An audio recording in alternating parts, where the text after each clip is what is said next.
d'être venus nombreux. Martha Hraoui, il m'est difficile de la présenter parce que je l'aime beaucoup. Donc je vais essayer de dire quelques mots. Je l'ai connue la première fois que j'ai rencontré Martha. Elle était assise sur le porche de la maison familiale à Zahle et elle peignait les voûtes de la maison paternelle à Zahle.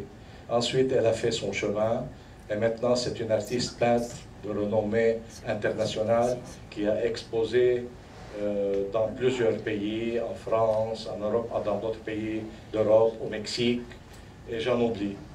Donc je donne la parole à Martha qui a fait l'expérience du chemin de Compostelle.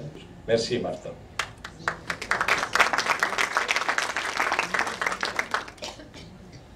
Bonsoir, je vous remercie d'être là ce soir.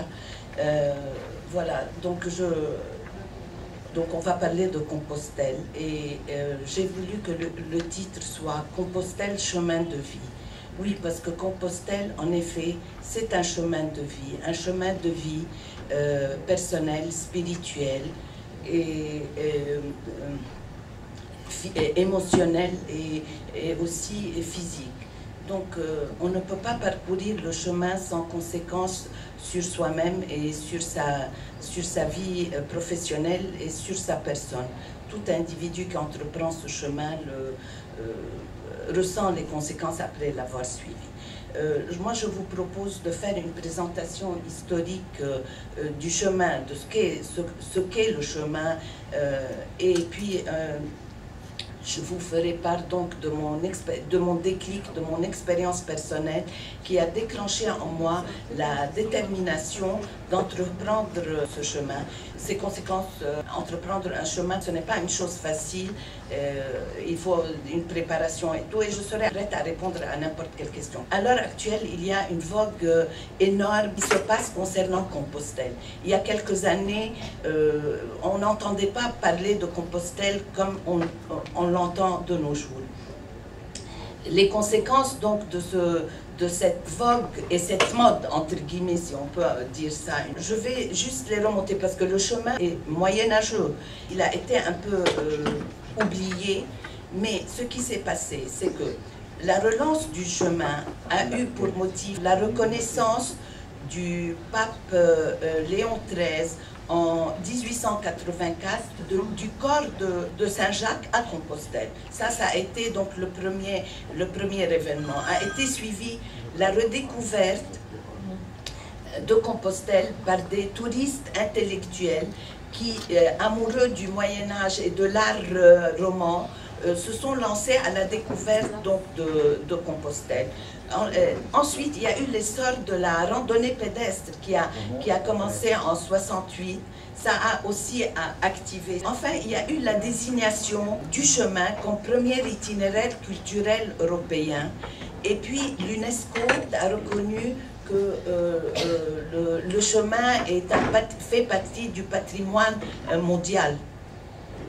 La dernière manifestation qu'il y a eu, c'est les JMJ, les Journées mondiales de la jeunesse, qui ont été à l'initiative de Jean-Paul II en 1989.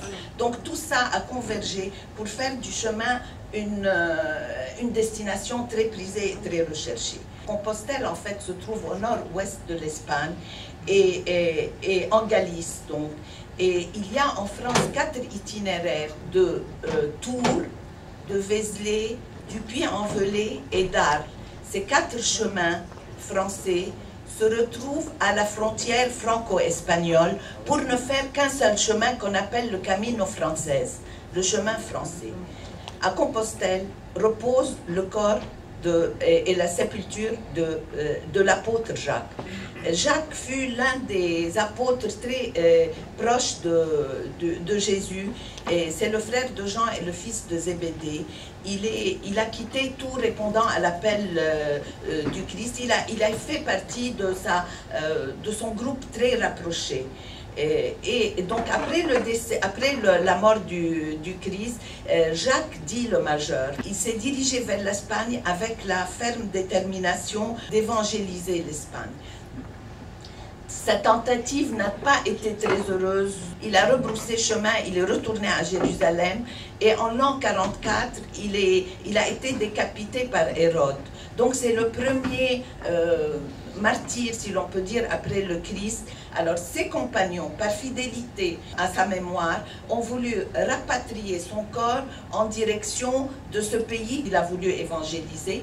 Ils l'ont mis dans une barque qui s'est naturellement dirigée vers l'Espagne.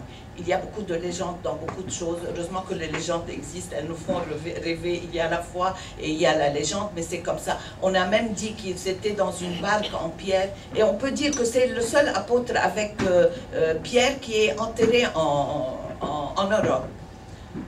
Donc sa sépulture a été retrouvée par un ermite en 815 et c'est là où a été érigée donc la cathédrale de Compostelle. Alors très vite, Compostelle est devenu un lieu de prédilection et a connu son apogée au XIe, XIIe et XIIIe siècle. Mais il faut reconnaître aussi que Compostelle est tributaire de la situation politique en Europe, c'est-à-dire que Compostelle a connu des hauts et des bas, c'est-à-dire quand il y a eu au XVIe siècle la réforme et la dislocation du catholicisme et la poussée du protestantisme, le chemin a été un peu délaissé. Puis il y a eu aussi la Révolution française également, et puis les guerres napoléoniennes aussi. Et puis, bon, le XXe siècle, donc il a reconnu un renouveau. Maintenant, vous êtes en droit de vous poser la question, qu'est-ce qui m'a emmené à Compostelle? Je vais vous faire part d'une chose donc personnelle. Bon, moi, c'est étonnant dans la vie, je ne sais pas s'il y a des hasards ou pas. En tous les cas, en 2003, j'ai été sollicitée par les Alpes de Haute-Provence, plus exactement Digny-les-Bains, pour illustrer un livre autour de Digny-les-Bains qui est jumelé avec Douma. Donc ils ont souhaité qu'il y ait un artiste libanais, un photographe libanais qui vienne avec leur regard libanais faire l'illustration de Digny-les-Bains et des Alpes de Haute-Provence. Bon, parce que là, jusque-là, je n'étais pas une grande marcheuse et bon, tout ce qui touche au pèlerinage n'était pas nécessairement disons, mon choix instinctif. Donc, je me suis rendue là-bas avec le photographe. Donc, lui faisait des photos et moi, je faisais des croquis. Et j'ai été hypnotisée et prise par ces randonnées qu'on nous avait forcément organisées dans des ambiances d'une pureté, d'un silence, dans un climat magnifique et tout ça. J'ai été vraiment subjuguée par cela. Et puis, s'est ajouté à ça la vie d'Alexandra David-Néel, qui est venue mourir et terminer ses jours à Digny-les-Bains. Alexandra David-Néel est une femme de grande bourgeoisie belge, qui a tout abandonné en 1920, qui s'est lancée, une aventurière exploratrice, elle s'est lancée dans ces pays exotiques, au Tibet et en Chine. Et c'est une femme qui a mené une vie de clocharde, on peut dire de clocharde céleste, parce qu'elle était prise par le bouddhisme, et elle a marché en Chine, et elle a traversé tout le Tibet à pied. Elle s'est déguisée en mendiante pour rentrer à Lhasa, parce que Lhasa était interdite d'accès aux Européens à l'époque, au risque d'avoir la tête décapitée. Elle s'est donc déguisée en mendiante, et cette femme-là est venue terminer ses jours à Digny-les-Bains. Donc moi, entre la randonnée, ces randonnées en montagne, la vie d'Alexandra David-Néel, et j'avais vu son passeport, elle a voulu le faire renouveler, elle avait presque la centaine, elle était centenaire, elle voulait retourner donc dans ce monde de bouddhisme. Alors moi, quand je suis rentrée de nouveau à Paris, je n'avais qu'une seule envie, m'éloigner de tout ce qui est civilisation et me retremper dans tout à fait autre chose. Et je me disais, comment je vais aller au Tibet, aller marcher avec qui va m'accompagner, quelle folie et tout. Mais, encore une fois, il y a parfois des choses étonnantes qui se passent. Il se trouve que à mon atelier à Paris, j'organisais des séances de modèles de nus. Donc, j'avais un modèle espagnol de Galice qui s'appelle Jesus, figurez-vous, Jésus. faut le faire. Et il a senti combien j'étais enthousiaste et je voulais partir et tout. Il m'a dit, mais pourquoi aller au Tibet et tout? Mais il y a Compostelle. J'avoue, jusque-là, Compostelle ne signifiait pas grand-chose pour moi. Donc l'idée est née. Et puis, 2 semaines après, étonnamment, une modèle fille, Yolande, arrive avec son sac à dos à l'atelier, contente et tout ça. Elle me dit, je rentre de Compostelle. Qu'est-ce que tu racontes? Comment? Etc. Avec qui tu es allée seule? Comment on peut partir seule à Compostelle? Voilà. Alors donc l'idée est née. C'est comme ça donc que j'ai entamé mon chemin. C'était un défi. Je voulais concrétiser quelque chose, ne sachant pas vraiment ça allait être. Et puis, comme on dit, fais le premier pas et le chemin fera le reste. Et effectivement, parce que n'importe qui peut faire le chemin et partir. Et les motivations sont aussi variées que le nombre de personnes sur le chemin. On rencontre de tout, des randonneurs, on rencontre des marcheurs, on rencontre des gens qui sont épris par un motif religieux. Il y a des gens qui n'ont aucune motivation religieuse, mais qui se trouvent happés par la magie du chemin. J'ai fait donc le chemin par étapes. Le chemin, on peut le faire, soit décider de claquer sa porte, comme à l'époque moyenâgeuse, et partir, s'accorder des mois de marche, soit le faire par étapes. Personnellement, j'avais entamé le chemin à la frontière franco-espagnole, la première année, et j'ai fait donc une partie du chemin. Et ensuite, l'année suivante, de là où je m'étais arrêtée, je suis arrivée à Compostelle. Et ensuite, j'ai commencé à faire à reculons. Du Puy-en-Velay, de faire la Haute-Loire, la Lozère, l'Aveyron, le Pays Basque, le Béarn, voilà. Je ne vais pas m'attarder et vous citer les rois et les personnages importants qui ont fait le chemin au 11e, 12e, 13e siècle. Je me contenterai de noter que Brigitte, la princesse Brigitte et Ingrid sont partis de Suède, accompagnés par une cour énorme. Et ils ont traversé de Suède et ils se sont rendus à Compostelle. Il y a eu Ferdinand d'Aragon, Blanche de Castille. Alors je cite une phrase d'un ami qui a écrit un livre autour du chemin canadien. Il dit « Le chemin est dur et miraculeux. C'est une invitation et un défi. Il te brise, te vide entièrement, puis te reconstruit de fond en comble. Il aspire ta force, puis te le rend en centuple. » Et alors évidemment, le chemin, on peut le faire à la manière moyenâgeuse, notamment à pied. On peut le faire à vélo. C'est une mode qui prend énormément. Et on peut le faire à cheval aussi. J'en ai rencontré beaucoup qui le font à cheval. On peut le faire en train, en voiture.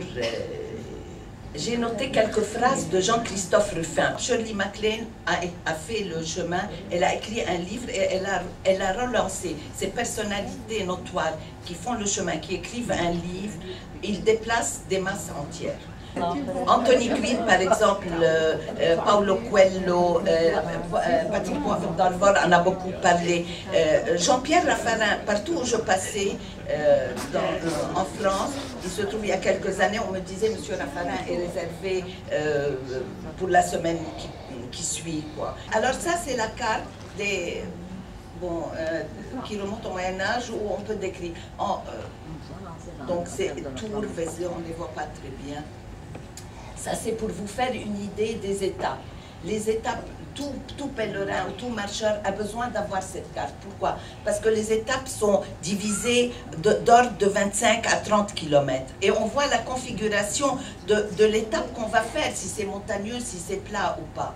Donc ça, c'est un guide énorme et qui aide beaucoup parce qu'on peut aussi, c'est indiquer l'endroit où on peut s'arrêter. Cette signalisation, c'est le logo qui représente la coquille Saint-Jacques, la coquille et la flèche. Voilà, il y a toujours des indications de kilométrage qui sont indiquées. Quand il y a aussi la signalisation en France, c'est le balisage du chemin. Là, c'était en Galice, la coquille aussi qui est incrustée en pierre. Alors ça, c'est intéressant parce que c'est une bifurcation, parce que parfois on arrive, on est un peu dérouté, on se demande quelle est la bifurcation à prendre, bien que ce soit balisé, mais souvent on a intérêt à regarder le parterre quand on voit des traces de personnes qui nous ont précédés, et c'est d'un bon guide, quand il n'y a pas de pluie, bien sûr. Alors ça, c'était mon point de départ à Saint-Jean-Pied-de-Port, l'aventure n'avait pas commencé encore. je paraissais assez... Alors, ces deux personnes qui me précèdent sont deux Coréennes qui ne parlent ni anglais, ni français, aucune langue européenne. On ne connaît pas leur religion et elles marchaient à la manière coréenne. On se demandait, c'est-à-dire à la manière asiatique comme ça, on se demandait comment ils allaient arriver. Eh bien, ils sont arrivés. Il y a de tout, on rencontre de tout. Ce jeune homme avait décidé de transporter son fils parce que sa femme ne pouvait pas se déplacer. Ça, c'est différents paysages. C'est des champs, c'est des forêts d'eucalyptus qui précèdent l'arrivée à Compostelle. Et quand la magie, quand on voit au loin, c'est à l'horizon, c'est la cathédrale, c'est une émotion qui n'a pas de description. La cathédrale a multiples aspects. Il y a du gothique, il y a du baroque dedans. Voilà, c'est plus que roman. Une fois qu'on a effectué le chemin, on a droit à la Compostela. La Compostela, c'est la reconnaissance. Elle est écrite en latin. À Cahors, le pont de Cahors, j'ai classé indépendamment de l'itinéraire correct, en fonction de l'harmonie, pour ne pas vous lasser de la cathédrale du Puy-en-Velay. Alors là, je m'attarde un peu parce que cette file-là, c'est l'année jubilaire. L'année jubilaire est une année quand la fête de Saint-Jacques, qui est le 25 juillet, tombe un dimanche. C'est une année sainte. Et ceux qui se rendent à... donc c'était en 2010. Et moi j'ai appris que la prochaine année sainte aura lieu en 2021. Alors je me disais, Dieu sait où je serai en 2021. J'ai tenu à aller et faire la queue pour rentrer dans la porte sainte qu'on ouvre uniquement à l'année jubilaire. Donc la prochaine fois où elle sera ouverte, ce sera en 2021. Ça c'est Burgos, c'est la ville du Cid. D'ailleurs, c'est là où Rodrigue et Chimène sont enterrés. C'est comme de la dentelle. Et puis le système d'irrigation de l'époque aussi romaine. Ça c'est la pause sur le chemin de compagnons. Les amitiés se font, elles peuvent être très passagères mais très intenses parce qu'on partage les mêmes centres d'intérêt, les mêmes préoccupations. C'est l'aspect de gîte, l'entrée des gîtes, les moments de détente. Une fois qu'on arrive, la seule chose dont on rêve, c'est la douche et ensuite se mettre à prendre un verre. Et la réflexion, on écrit aussi son journal. La plupart écrivent leur carnet. Alors, j'ai été tellement prise par le chemin que je voulais rendre les bienfaits que le chemin m'a fait. J'ai voulu tenir un gîte. Et là, j'ai tenu un gîte à Santo Domingo en Espagne. Et donc j'accueille et je mets le tampon sur ce qu'on appelle la crédentiale. C'est l'équivalent du passeport du pèlerin ou du marcheur ou du randonneur. C'est-à-dire que chacun qui passe dans un gîte, il a droit il doit présenter son passeport, et on doit lui mettre le tampon, la date à laquelle il a passé. Il a droit à passer une nuit dans le gîte, et les gîtes sont donatifs, on laisse ce qu'on veut, et c'est libre à soi de laisser ce qu'on veut. Là aussi, je donne un coup de main à une collègue qui tenait un gîte. Même on doit s'occuper du ménage, donc là, les marcheurs se prêtent à 6 heures, entre 6 et 7 à partir, et nous nous occupons de faire le ménage. Et puis, c'est là où on se rend compte, moi je disais quand je marchais, c'est là où je me rends compte que la terre est ronde, tellement jusqu'à l'infini, le regard se perd. Évidemment, la statue de Saint-Jacques, ça se trouve partout. Il y a beaucoup de belles sculptures de Saint-Jacques. C'est un pèlerin contemporain et une sculpture inspirée du Moyen-Âge. Le genre de paysage qu'on trouve dans les Pays Basques, c'est... Alors là, je suis contente parce que j'ai décidé de modifier et d'alléger mon sac à dos. Sur la route, dans un des monastères, ils mettent à la disposition des pèlerins un robinet pour l'eau, un robinet pour le vin. Et il dit, si vous voulez arriver alerte et en bonne santé à Compostelle, servez-vous, mais modérément du vin. Donc c'était à disposition. Là, ce n'est pas du vin que je bois, c'est de l'eau. Et à la fontaine, quand ce n'est pas potable, c'est largement mis en valeur. C'est largement indiqué, quoi. Et puis là, c'est le vélo, c'est intéressant de voir des gens qui montent la pause. Quand on a les pieds comme moyen de transport, on a intérêt à les soigner. D'ailleurs, dans les gîtes, souvent, il y a des podologues qui s'occupent de pieds que j'ai vus dans un état, je ne vous dis pas, c'est... Le moment, il y a des moments aussi où la pluie, on a intérêt à être couvert par la pluie. C'est pas toujours très élégant et joli. Rentrer à l'atelier, je sentais que instinctivement, par mémoire, par émotion, je voulais travailler autour du thème de Compostelle. Et je lisais sur le passage Compostelle, premier itinéraire culturel européen. Et comme j'ai un bon contact au Parlement européen, je l'appelle, je lui dis, est-ce que vous organisez des expositions? Il me dit, oui, bien sûr, présente un dossier et il faut être parrainé. J'ai eu la chance d'être donc parrainé par le général Philippe Morillon. Et donc c'est le groupe centriste qui m'avait organisé cette exposition qui a eu lieu au Parlement européen à Strasbourg. Et je vous fais passer un peu quelques-uns des tableaux que j'ai faits avec une technique spéciale. Ce tableau a servi à la couverture d'un livre qui a été très apprécié, qui a été publié au Canada, sur Compostelle bien sûr. Voilà, ça c'est des tableaux. Ça, c'est la dernière exposition en date que j'ai fait autour du chemin de Compostelle, c'est une interprétation de la cathédrale avec la touche artistique. Et il y a une chose qui est très impressionnante quand on arrive à la cathédrale, et il y a la messe du pèlerin à midi, et il y a ce qu'on appelle le butafumero. Le butafumero, c'est un encensoir qui doit peser 70 kilos à peu près, et qu'on lance à la fin de la cérémonie d'un côté à l'autre dans la cathédrale, et avec la musique et l'orgue et tout ça. C'est un moment de très grande émotion. Et c'est l'apothéose, enfin, c'est le couronnement quoi, de la démarche. Moi, il m'arrive de prendre l'avion. Compostelle est à 2 heures de Paris. J'ai été passer un week-end et je voulais assister à la messe et voir le butafumero. On raconte qu'au Moyen-Âge, en fait, le butafumero, on le mettait tellement les pèlerins arrivaient dans un état et les moyens d'hygiène étaient tels qu'il fallait embaumer la cathédrale. Je voudrais m'arrêter devant une des légendes autour de Saint-Jacques. Dans cette église, à Santo Domingo, la cathédrale, il y a 2 coqs en permanence qui sont là. On ne les voit pas très bien. Des coqs vivants qui sont là. Chaque 2 semaines, on les déplace parce qu'ils sont dans l'obscurité pour ne pas qu'ils deviennent Alors, quelle est la motivation de la présence de ces coqs?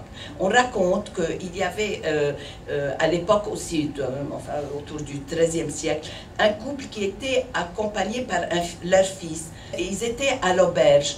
Et la fille de l'aubergiste a été amoureuse et prise de ce jeune qui était là. Et lui, étant pris dans une certaine spiritualité et dans un autre état d'esprit, n'a pas répondu à ses avances. Et elle, pour se venger, elle a glissé dans ses bagages des timbales d'argent en prétendant que lui a volé. Il a été jugé et il devait être pendu. Et puis, on dit qu'il a été pendu, mais à ce moment-là, il a invoqué Saint-Jacques et par miracle, il était revenu à la vie. Et ses parents se sont rendus chez le juge pour lui dire, s'il vous plaît, libérez notre fils. Il leur a dit, non, non, il n'en est pas question, il est pendu, il est mort. Et le juge, bonne fourchette, était devant un poulet bien cuit qu'il mangeait. Et les parents lui ont dit, mais notre fils est vivant. Il leur a dit, quoi, votre fils est vivant? Si ce poulet se met à chanter, votre fils serait vivant. Et on dit qu'à ce moment-là, le poulet la chose s'est transformée en coq et a chanté. Et depuis cette date-là, les coqs sont là en permanence. Ils peuvent, alors, au moment de la consécration, décider d'émettre leur son. C'est l'habitude. Alors moi, j'ai eu la chance de tenir un gîte donc, dans ce... Voilà. On termine par la coquille. Nous mangeons tous la coquille Saint-Jacques, mais aussi elle a une légende qui relève d'un miracle. On dit que À l'époque toujours chevaleresque, moyenâgeuse, il y avait un cavalier qui longeait le long de la Galice et il y a eu un déchaînement de mer et un torrent et un monstre qui l'a emporté sur son cheval. Il l'a emporté, il se voyait sur le point d'être noyé. Au moment où, désespéré, il invoque avec beaucoup de force Saint-Jacques et à ce moment-là, la mer se fend. Et il se retrouve ramené sur le rivage sur un lit de coquillages. Et c'est l'origine de la coquille Saint-Jacques. Merci.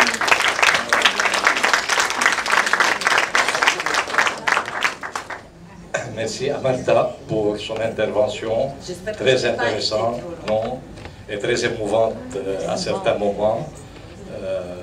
Avant de donner le micro à tous ceux qui voudraient lui poser certaines questions, j'aimerais dire à Dr Antoine Khouri Harb de se faire connaître. Dr Harb a donné l'année dernière une conférence à Nina sur les racines du christianisme. C'est une conférence très intéressante et qui couvre l'histoire et la géographie de notre région. Je m'appelle Adel Cortas, ancien ministre de l'Agriculture au Liban.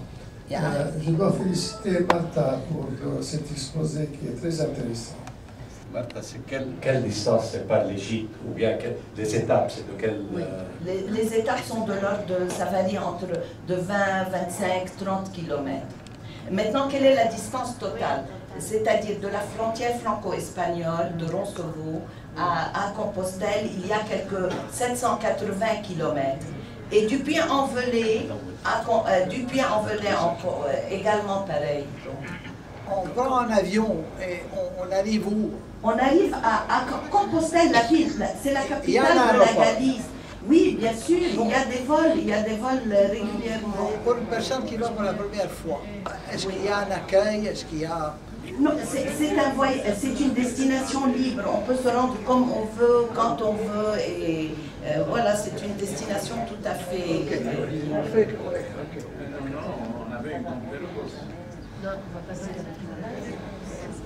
Martha, combien de kilomètres tu as fait toi-même? Alors la totalité, bien sûr, mais répartie en différentes Je sais que tu as fait 2 fois 700 km.